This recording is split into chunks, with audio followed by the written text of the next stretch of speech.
Do you guys ever think about death and dying? The question is not meant to be morbid. It's just not something that a lot of us like to think about. But making plans about end of life doesn't need to be scary.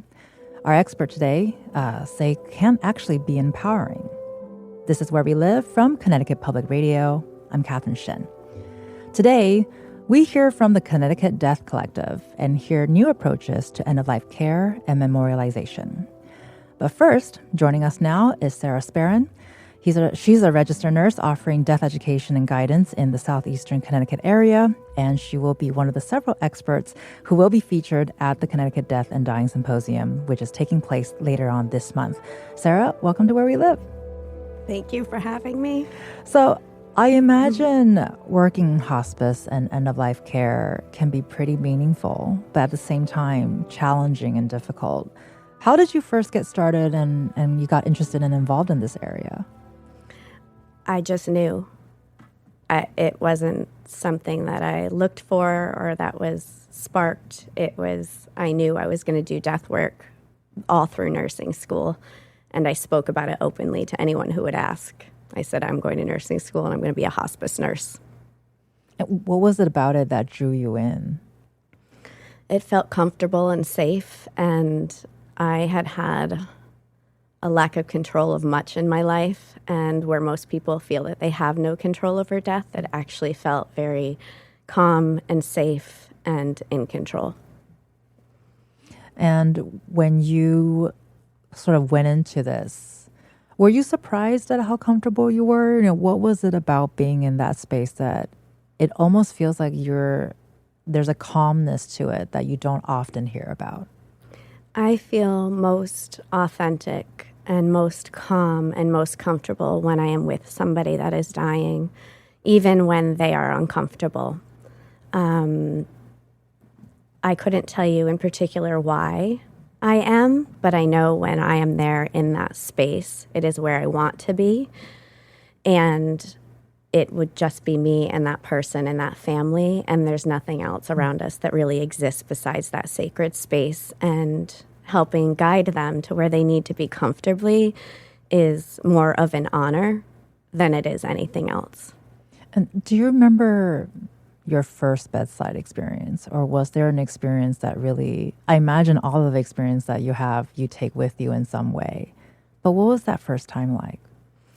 Well, it's funny because I was just looking back on my life, and I say that there was nothing that ever triggered my, wanting to do death work. But when I look back over my life, I have had good and bad experiences with death. So my brother-in-law had committed suicide, and that never felt scary for me in that moment. I was there when my grandmother died, and my family didn't respond well. They were frightened, and I was not. And then I did medical clinics in the Dominican, and death was everywhere. It was normal. There was no diagnosis of cancer or heart failure. People just died. And then when I got into fixing and treating people in nursing, death was viewed as a failure. And I didn't want to be in that space where we were telling people they were failing. My first experience pronouncing somebody on hospice was actually could have been written in a Seinfeld episode. And I had just shared this experience with my husband the other night about what had happened and how odd it was. And he started laughing. And I said, "Why are you laughing? This was actually quite disturbing to me." And he said, "Because that actually could have been in a sitcom." Well, I think laughter and humor is kind of part of it for a lot of people, but I think we're afraid to express that, whatever that means, right? The laughter and the humor, because I think that's a little different for everybody. And I think you've been describing your experience as, this calmness, this tranquility is very sort of spiritual. What about sort of the biological or scientific process behind this? Because I think you got really intimate with that as well, which helped you sort of connect the two. Yeah, the more that I was feeling things that I could not explain at the bedside, that I was like, this is magic, or maybe I'm crazy, I would gaslight myself and say that these things that were happening couldn't be real, that the way that I was feeling couldn't be real, that the things that I was saying to help comfort people, like, how did that come from me? Or why are their bodies doing this thing? And so I really went down the rabbit hole of the biology of the dying process. And what I learned actually grew my spirituality, because what I learned is that from the moment that we are born, we are actually genetically programmed to die. And when we start into the dying process naturally, when the body starts recognizing that it's time for final rest, that doesn't mean weeks ahead. That doesn't mean months ahead. It could be longer. It will actually start stimulating different hormones that cause a cascade of events that create an environment within our body to facilitate a peaceful, calm, euphoric death. And when I discovered that the things that I was feeling at bedside were actually our body doing this really beautiful thing to create a safe environment for us, it blew my mind, and I wanted to learn more and more. And then I wanted to teach the people that I was helping to die about what was happening in their body. Because you can say to someone, oh, you're going to stop eating and you're going to stop drinking. And the family's going to look at you like, what do you mean? Don't feed the person I love. But when I explain to them that the body is actually decreasing a hormone, a hunger hormone, so that you can go into ketosis, so that you can release endorphins and dynorphins, so that you can feel euphoric and, calm, then they get it. Then they will understand not to give the food when the person's refusing it. Well, and I think you are sort of starting to describe what the dying process looks like. So you just mentioned talking to family, giving this information. What are those conversations like, and how do you describe what the dying process looks like? The conversations sound as exciting as my voice is now, and they are received so well because these people for years have been told by the medical system that they need to go in for IV hydration, or they need to drink Ensure, and their insurance companies are paying for protein shakes, and their daughters are yelling at them that they're not drinking enough, or their spouses are forcing them to drink 4 Ensure a day, and they're getting nauseous and they're vomiting and they're not understanding what's happening in their own body. And when I'm able to sit with them and be like, no, there's nothing wrong with you, the relief that they get just from that initial, there's nothing wrong with you, this is what your body knows how to do. And the more I encourage them to listen to their body and figure out how to connect in that way, the more receptive they are and the more excited they are to experience the process themselves.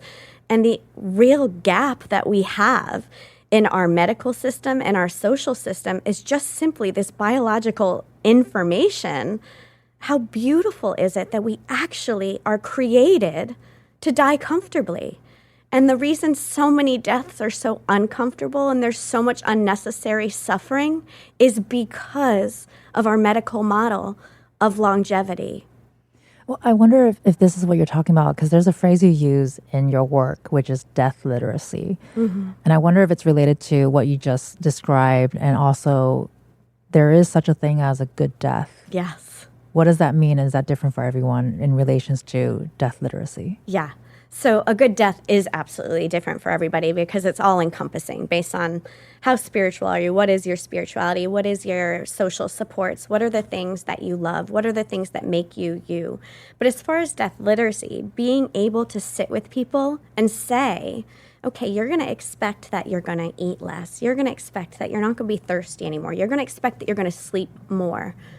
If you feel tired and you don't want to get out of bed, don't get out of bed. Death literacy is helping people understand that when your swallow reflex goes away, it means your body no longer wants to swallow, and that it's not time to order speech therapy.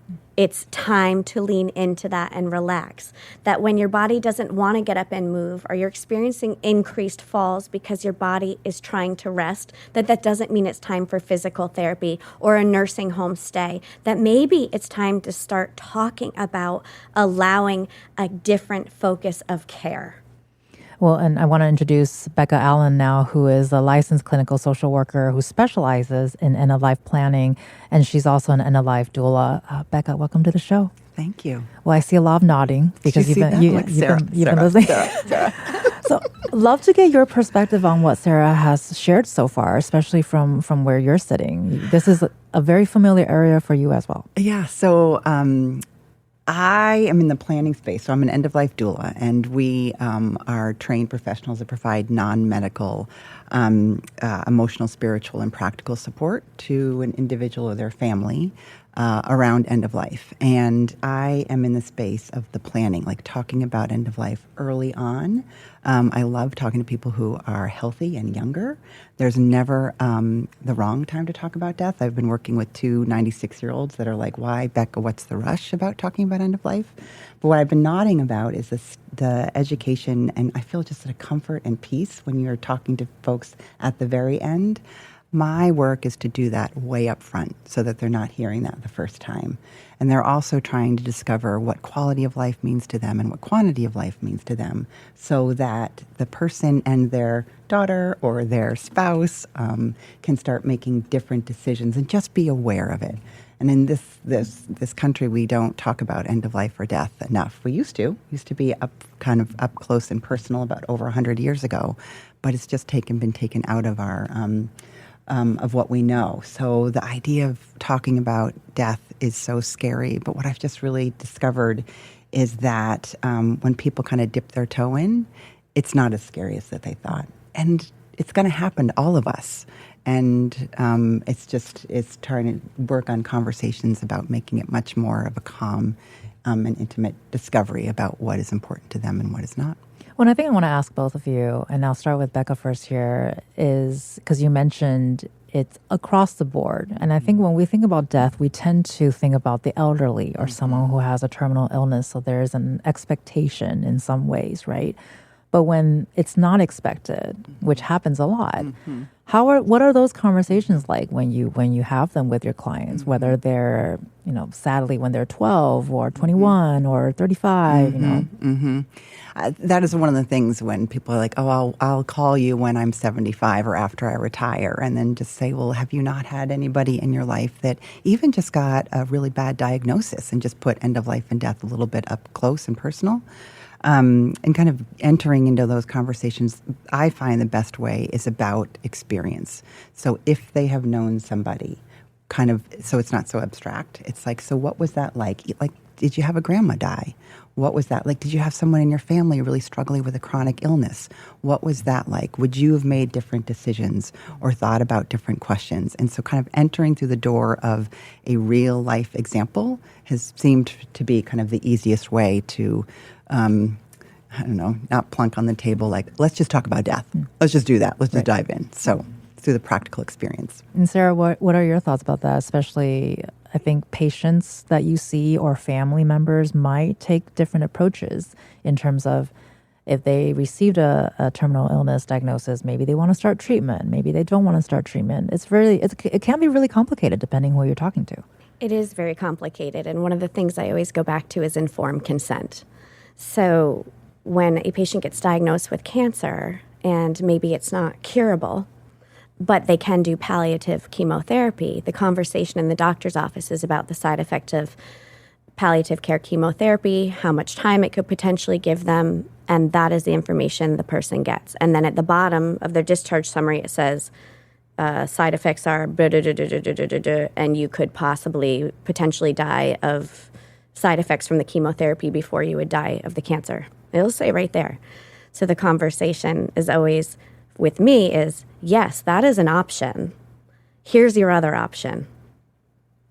A bottle of wine and Westerns and a nice comfy bed with an air mattress. And so that is just simply the option I give them. I'm not saying go one way or another. I'm saying, okay, but there's this other way. And so for me, it gets very confusing because I think people should be given both options at the same time. And if I'm not available to give them that option, they only think there's one way. And that way is to fight. And then when the parents or the children or the family members are in the room and they're only hearing about time, you can have time. And we always go over to quality over quantity or, what is that going to look like though? And that conversation isn't being had. And for me, that's not informed consent.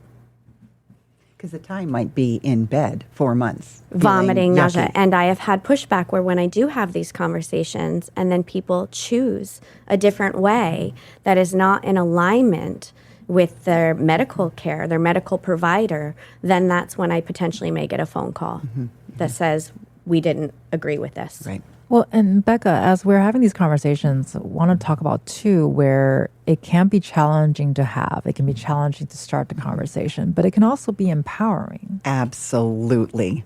There have been so many times. So I teach advanced care directive classes and other end-of-life classes around like really thinking about what you need to practically do and emotionally do to prepare for end-of-life.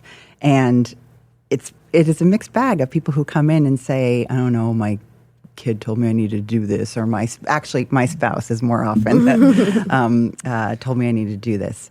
And what I find over and over and over again is that when people, I ask a lot of questions and ask for a lot of real life examples from people. And when, again, what I just said, like they're entering in the door from their own lived experience that they didn't think they had, is a way for them to become more comfortable. I was just teaching an advanced directive class last week, and there was a woman who she was in her 70s and was reflecting on her father died when she was 15. And I'm sure she's thought about that experience over the years, but she tapped into a place of seeing it in a different light and really brought up a bunch of kind of emotions of what that was like. But it was in context and connection to her own end-of-life planning and what she wants to be able to do. And it brought up a lot of, I need to communicate what I want. And how do I do that? And how do I do it now? And and I say, it's not also a one and done deal. It might change, right? You might want different things than in 2 years than you do now. So it's the real life examples. It's trying out conversations. And in some of the workshops I do a lot of role playing, and I actually ask other people to also kind of come into the conversation and help people think. And I think once the words are coming out of someone's mouth, they're like, okay, I can have a conversation about this. Well, it sounds like it's one of those experiences where when one hears other people talk about it, it's like, oh, wait, I understand X, Y, Z. And I think another complication or perhaps challenges while having these conversations is recognizing that, well, when it comes to end-of-life planning, you also have to talk about logistics like bank accounts, passwords. So where do you start that process? That's one of my favorite things, passwords. Right. So again, a way to enter into that is I ask people if they've ever had to close someone's estate. 9 times out of 10, they were like, that was the most miserable experience I've ever had to do. And then I say, well, please don't do that to your loved ones. And so I work with people around getting all the logistics in order. It always starts with, do you have a will? And then people say, oh yeah, I have a will, I'm set. And then I say, well, do you have the password to your father's computer? Or have you shared the password to your own computer? That unlocks so much of our digital life. And they're like, oh yes, I have that password in the bottom drawer behind the pink folder. And have you told people where your password? So it's logistic things like that would have to unlock what everybody has to do to help close an estate or close a life. It's also, we created this thing called Red Book, and it's got practical information. It's got passwords and accounts. And at the end, I call it the heart and head book. The heart is, do you want to be cremated? Let's plan your obituary. Do you want to plan your funeral? Who wants to speak at your funeral? And that kind of opens up, again, I haven't thought about that, or I've thought about it and I haven't talked to anybody about it. And so we start with passwords and date of birth and account and all that kind of stuff, and end into kind of the so important part around what you want at the very, very end. Well, before to go to break, I want to have some quick thoughts from both of you. Sarah, if someone approaches you, I want to start this conversation, but I don't know where to begin, what would you say to them? I would ask them what they want to see the end of their life look like. Like, how do you want to spend the next few years of your life or the last months? What would that be like to you? And Becca, what about you? I would also say, what is the gift that you want to give? I work with a lot of older adults. What is the gift that you want to leave your children about your end of life, practically and emotionally, in a heartfelt way? Well, leaving us with some big questions to answer ourselves. You've been listening to Becca Allen, who's a licensed clinical social worker who specializes in end-of-life planning and end-of-life doula. Becca, thank you so much for your time today. Thank you. You're also listening to Sarah Sparron, who's a registered nurse offering death education and guidance in the southeastern Connecticut area. Appreciate your time, Sarah. Thank you. So today we're talking about death, dying, and memorialization. If you have a question for our guests or an experience that you want to share, find us online at Where We Live. You can also email us at wherewelive@ctpublic.org, or you can always give us a call, 888-720-9677. This is Where We Live. Stay with us. Every day a little death in the parlor, in the bed, in the curtains, in the silver, in the buttons, in the bread. Every day a little sting. This is Where We Live from Connecticut Public Radio. I'm Catherine Shen. Thinking about your death or the death of a loved one can be overwhelming.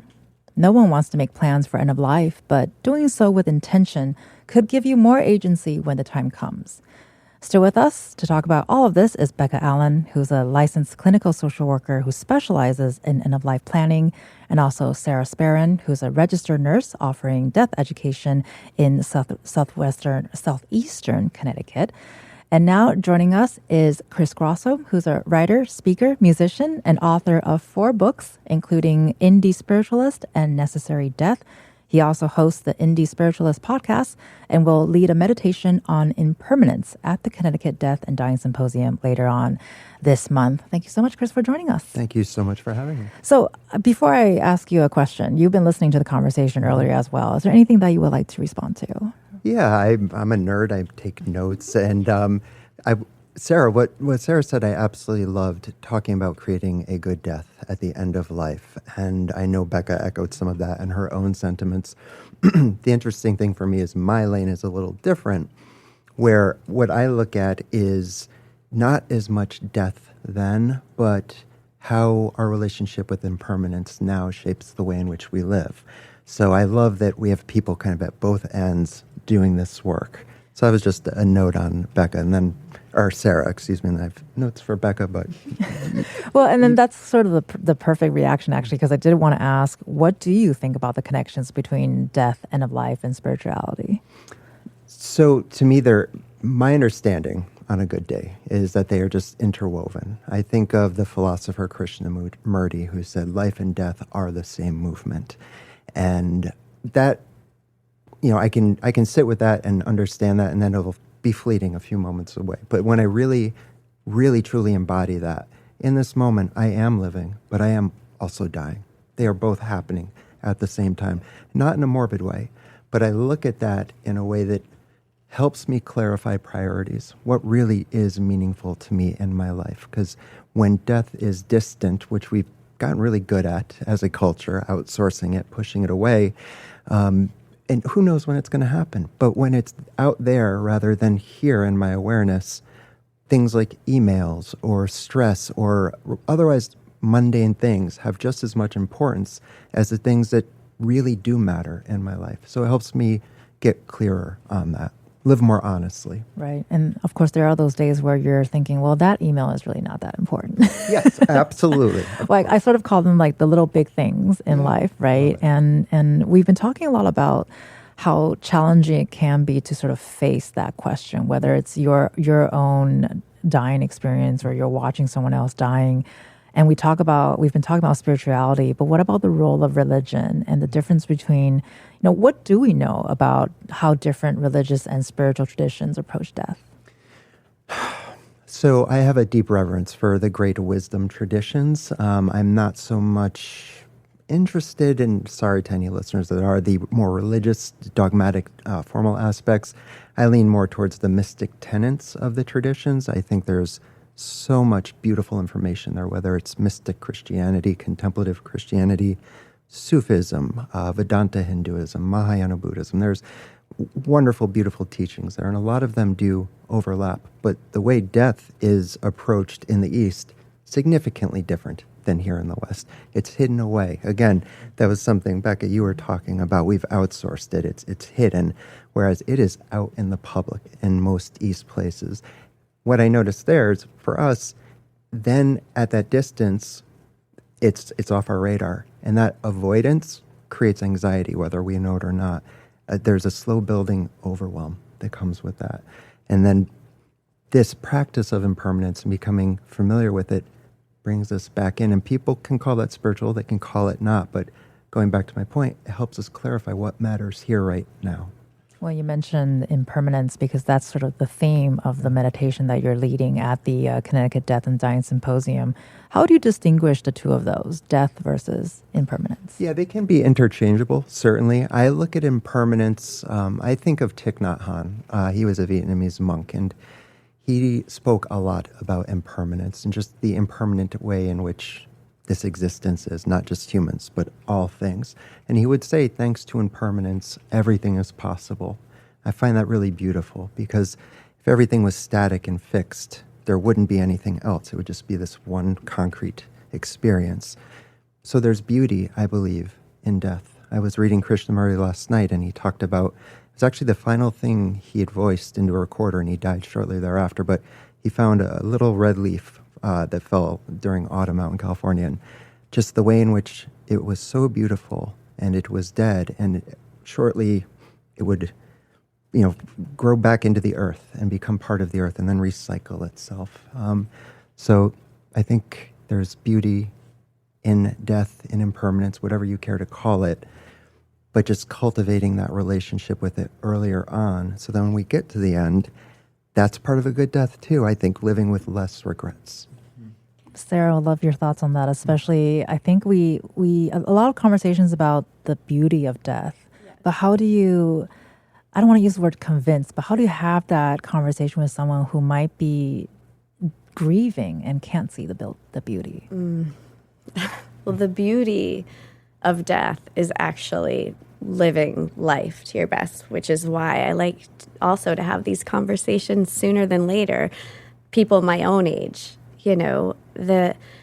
the sooner that we are able to really understand that our body is set up to care for us in this way, the more we can live presently and grateful. And every day I go to bed and I reflect on that day thinking, I never get that day back. That day doesn't come back. I am now one day closer to death.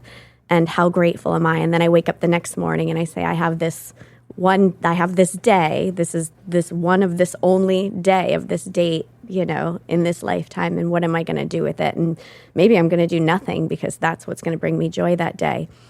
But what I loved about what you said was this overwhelm, right, of the thought of dying and just how it unconsciously weighs on us because we don't speak about it. It's hidden. It's scary. And I would blame that on our medical system. And that expounds out. It's just not that one thing, but I would say that is the base. But I share this all the time, that my favorite word that has ever been said to me by somebody moments from death was, "This is underwhelming." Sounds like a little anticlimactic there. Yes. So instead of asking people how they are, I very often will say, what do you think about this?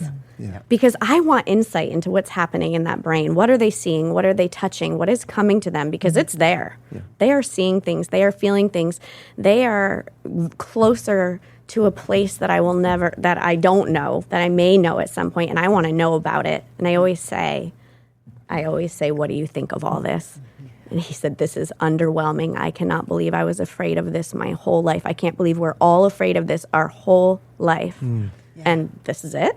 Well, and Becca, sort of building on what both Chris and Sarah just shared, there's a lot of introspection, I think. How important is it to make intentional space to think about death? Oh, it is so intentional. I think it's thinking about what a good death is. I think also in my world, it is planning out an obituary, because then you can also reflect on what you have actually done, but also what you have left to do. And again, not waiting to the end, but thinking about what is the life that I lived. My siblings and I got together a couple of years ago to plan, to write my mom's obituary and plan her funeral. And she's alive. She was alive. And I ended up sharing, we used to get our hair done together. And in the hairdresser, I had her obituary. And I gave it to her and said, "Mom, do you want to read the draft of your obituary?" She's like, "Hey, what?" And she was so moved by the way that we saw her life, and was just, we had a couple errors that we had to fix, but even that experience of giving it back to a person while they were alive really puts up close, what do I have yet to do? And don't think you have another 10 years to do it, right? But how do you reflect on what is happening now, on what you want your obituary to say? Well, and Chris, actually, we've done a show and conversation about writing your own obituary and how opening and comfortable that can make the idea of death be. How would you advise our listeners to kind of start making peace to think about death? I would say start right now in this moment and just look at what is happening here now. That was my teacher, Ram Dass. His main teaching, be here now. Be here in this moment. Even if it's unpleasant, if it's beautiful, wonderful, if it's not, I'm realistic. I know the state of the world. There are people suffering, in varying degrees. And one thing I would add to that, and I really appreciate Sarah's perspective on this, and Becca, and there is so much beauty here. But I also want to speak to the listener who may struggle with depression. I have major depressive disorder.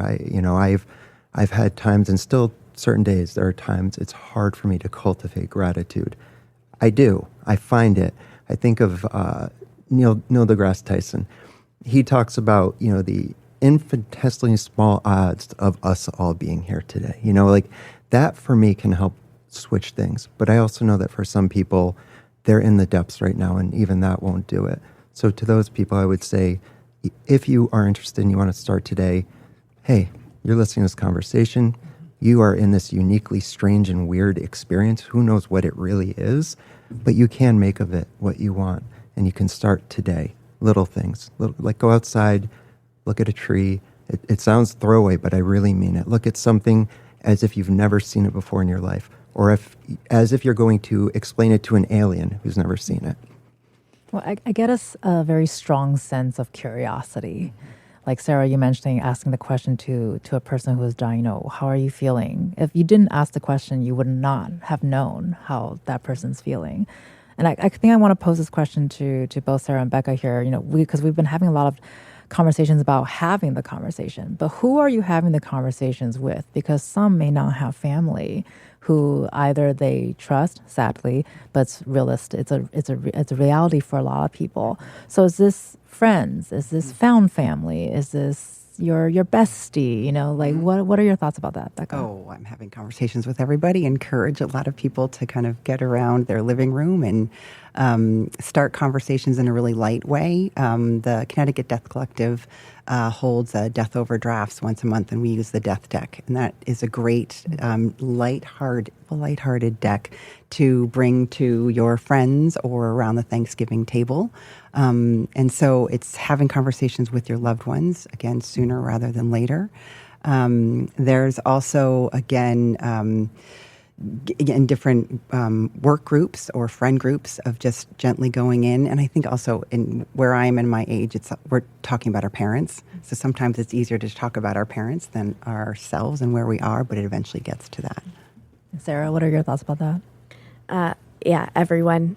Luckily, I'm able to share with lots of people because of my job. I can speak to patients all the time, even ones who may not have a terminal diagnosis. I can introduce the idea of what our body does biologically, like in a fun way, of just like in passing in the conversation. And that will usually pique interest in going further with the conversation. Or if I mention in passing that I do death work, they get curious and ask questions. And it's really surprising how many questions they have. And I do workshops, and I get to speak to nursing students and anyone who will listen about the importance of starting to talk about it, yes, way earlier. Because if you get diagnosed, not if, and here's the thing, is I am very good generally about not ever saying if you die, because that's what I hear families, other nurses, everyone, if you die from this. No, when you die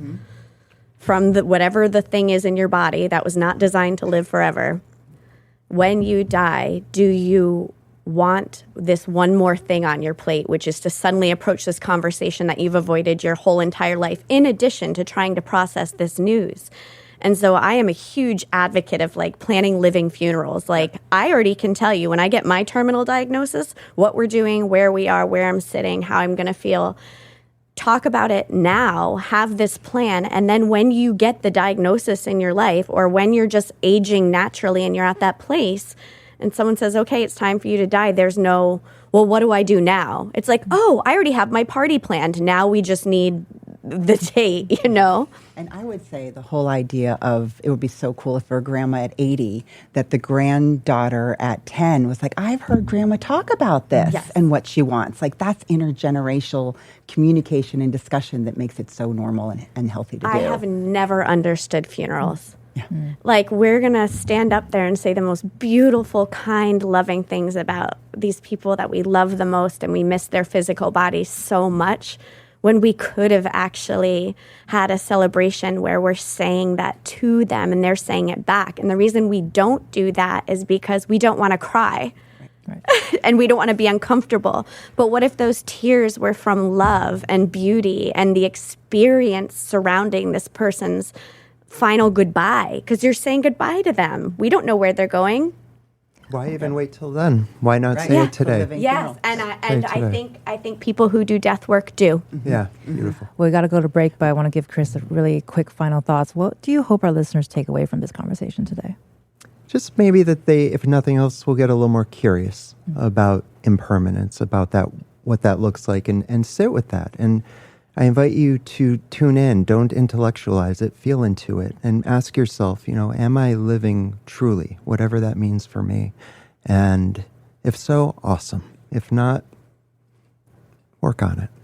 You've been listening to Chris Grosso, who is the host of the Indie Spiritualist podcast. Chris, appreciate your time. Thank you so much. You're also listening to Sarah Sparron and Becca Allen, who will both be staying with us.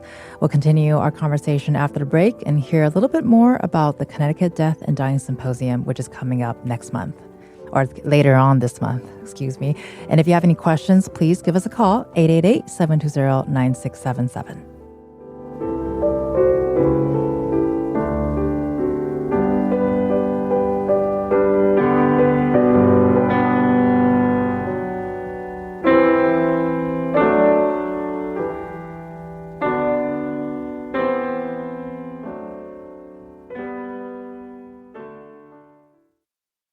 This is Where We Live from Connecticut Public Radio. I'm Catherine Shen. The Connecticut Death Collective is partnering with the Mattituck Museum and the Riverside Cemetery for their first ever Death and Dying Symposium. If you love today's conversation, make sure you check out the symposium that's happening April 25th. And joining us now is Cheryl Gurton. She's the Vice President Sexton of Riverside Cemetery in Waterbury, and she's also the funeral director. Thank you so much, Cheryl, for joining us. Thanks for having me. Well, I know you were following the conversation very closely, and I have to ask you if there's anything that resonated with you that you would like to share. I was just thinking, as I was listening to Sarah and Becca talk about how beautiful your work is and how much I appreciate it. I love the thought that the beauty in death has taught me that life is for living, you know. And my own death care as a funeral director, I've seen people that, you know, woke up in the morning, going to brush their teeth, and then, you know, and it made me think like, wow, the mundane, the small acts during the day are so important because we get one chance. You know, we get this chance, we get this day, like Sarah was saying. So I appreciate that so much. I appreciate their work. Well, and in your work too, and actually just as you were sort of resonating with the conversation earlier, I'm reminded that I have a family member that told me recently that, you know, it's not really the funeral, it's not the memorial service, it's the time you spent with them that really matters more than the actual sort of like the end, that moment where you're kind of coming together and celebrating this moment. Is that something that you're always comfortable with, this idea of being comfortable around death and end of life and eventually working as a funeral director? Yes, I was different than the other kids. My great-grandfather passed away, and I remember my mother and I went to the funeral, and she was crying, and I was crying too. I loved my great-grandfather. He was so cute. But I looked at the casket, and I looked at him, and I looked at my mother, and I think I was 8, and I said, this is exactly the way it should be, Mom. This will happen. And my mother kind of looked at me, and I just have always been like that, you know. I came into death work during COVID, and when most other people were running the other way, I ran into it. And it's been a big education for me on that end. Well, and even with your sort of comfortableness and being familiar with it, so since you started, how do you think our death rituals and memorial services and funerals are changing? I think it's less religion centered. I believe that people are starting, especially the younger generation, are starting to choose different ways to celebrate the life of their loved ones, right? Cremation is on the rise as opposed to traditional burials. I think that there's very personalized memorial services. There are people who are doing green burials, shrouded burials, burials in the ocean. You know, there are many different ways to do it. And I think it's becoming more personalized in a way. I think that would be the way that it's going. And what is it like taking care and maintaining a place like Riverside Cemetery? How did you get into that? I was walking my dog a lot down at the cemetery, and I photographed cemeteries. So during COVID, I went down there, and the people who are on the trustees and as well as friends, which is the marketing and events portion, are like, "Why are you down here so much?" I'm like, "It's COVID. What else am I going to do?" So I went into the chapel. They said, "Do you want to see the chapel?" I said, "Oh, yes." So I went into the chapel. I thought, "Oh, God, this is so beautiful." And I was so enthusiastic about it. They said, "Do you want to get on the events when once COVID moves?" I said, "Yeah, I sure do." And now I'm the vice president and sexton. So, I mean, that was a rabbit hole I jumped down, and it led me down to this portion of death work. And might I add that the president and the vice president, the secretary, we are the first female that are running that cemetery as well. Well, that's amazing to hear, and love a rabbit hole that got you into this spot, because we just gotten a taste today of the conversations that the public can expect at the Connecticut Death and Dying Symposium. So what do you want our listeners to know about the event? So the event is something to benefit the cemetery. We have a historical cemetery that was founded in 1853. It's a little different. We do have burials there. It is an active cemetery, but it's also a tough upkeep because it is so old. And we have a chapel that is in dire need of repair. We've done a lot of work in the cemetery. It was in disarray 5 years ago. And with the creation of friends and some grants and events and things like that, we've managed to create and upkeep it much better. But we still have a long way to go. So one of the things that I wanted to do was to hold something that would benefit the cemetery, but also in my work, I noticed that there were conversations missing. People didn't know what to expect. They didn't know. It was the thing I heard a lot was, "This happened so fast. This happened. I wasn't ready for this." And it's such a shame that we aren't. It's such a shame. Like Chris said, we kind of put it in a box and put it over here. One of the things that I wanted, and I hope for the people who will come, and I hope you will come, is that you get to hear more of these beautiful conversations and get a different perspective on death, dying, grief, that, the ability and the opportunity to love each other in a better fashion while we are still here, as opposed to at the end, things that are left unsaid, less regret, like Sarah said, or, Rebecca said. And I'm hoping that the symposium will educate, give a community, give a voice to people who are doing death work, and to help others be less afraid and just more educated about it. Well, I'm glad you mentioned community. I wanted to ask Becca here too, because we've been talking a lot about conversations to be had, but is this also a time to find your fellow humans that are also going through the same thing so you don't feel that alone? Yes, and this is a great time for me to talk about the Connecticut Death Collective. I partner with two amazing women, Kate Bagnati and Sarah Tenez, in leading the Connecticut Death Collective. We love getting out into community and hosting lots of workshops and conversations around end of life, dying, death, grief, and loss. And we have two standing events each month: Death Over Drafts, that is held in breweries, and Death Potluck, which is held at Sticks and Stones. Those are two very intentional spaces to bring your friends and have wonderful conversations. We also have a website, and we send out a monthly newsletter. That's all you get from us, is a monthly newsletter where we share lots of resources. And we are incredibly happy and excited to partner with Riverside and Mattituck for the Death Symposium. I'm really excited to see what happens that day, because there's lots of amazing speakers that will be there. And Sarah, when you're having conversations with your clients or your people, are you surprised about some of the questions they might pose, or have you heard it all? Most of the questions that are posed to me are actually based on misconceptions or rumors or things that they have witnessed that they did not understand. For example, a man who believed his wife starved to death when she had Alzheimer's, and all these years thought she had a terrible death and had died of starvation. And when I explained what the body had done to support her, to keep her comfortable, included not wanting food, he wept from joy, not from grief, because all these years he had thought that she had suffered when actually she had died very peacefully. A lot of the questions that I get are posed around confusion about morphine, hospice and palliative programs, the symptoms that they have witnessed from people they love that are dying, and no one explained to them what was happening and that it was okay and not painful. It was just something they'd never seen before. So I very rarely am given a question that I don't have the answer to, because usually it's just misinformation that I'm able to clarify.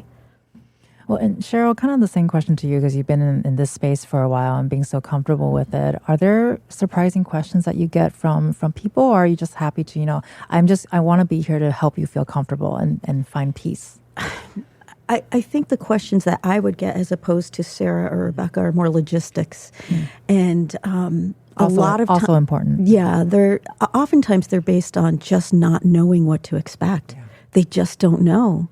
And everybody, when we're young and there's deaths in the family growing up, you go to a certain place, you talk to a certain person, this is the way we do it, But a lot of people don't know why they're doing it, or maybe they don't agree with it. So some of the questions I get, logistics, less about the process of death as opposed to what do we do now?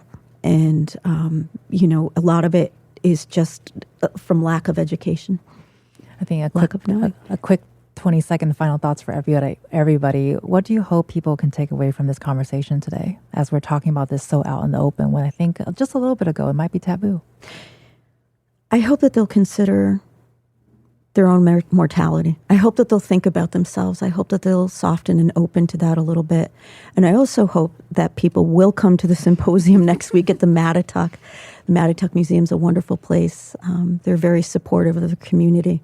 Please come. You'll hear more of these wonderful conversations. 20 seconds, Becca. Starting the conversation. It's what we scared to have it, but once people start it, even with a couple words, they can go really deep and discover things about themselves. It's not so scary. I just want to remind people that we only get one chance to die, and there is a way to do it right. So at the Death and Dying Symposium, I'm going to teach you how to do that. And you'll get all of this information on our webpage at ctpublic.org/wherewelive. I want to give thanks to Cheryl Gurton, who's the Vice President Sexton of Riverside Cemetery and Funeral Director. Thank you so much, Cheryl. Thank you for having me. And also Sarah Sparron, who's a registered nurse offering death education in the southeastern Connecticut area. Sarah, appreciate your time. Thank you. And also Becca Allen, who's a licensed clinical social worker who specializes in end-of-life planning and end-of-life doula. Becca, thank you so much for sharing your experiences with us as well. Thank you. I'm Catherine Shen. Today's show is produced by Tess Terrible. Our technical producer is Dylan Reyes. Download Where We Live anytime on your favorite podcast app. And thank you all so much for listening.